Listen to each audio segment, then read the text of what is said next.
das alles zulässig? Ich habe Kinder, wenn ich verschauen hier. Aber schau sie an, sie sind sehr schnell. Sie sind sehr schnell und sehr stinkig, Sie rauchen und seid in der Klasse.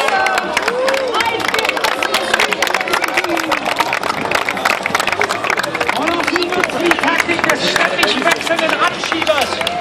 Ja, alles gut. Das hat sich bewährt. Das funktioniert. Und auch Ihnen geht es nicht um einfach nur eine Teilnahme. Nein, auch Sie wollen mir eine gute Zeit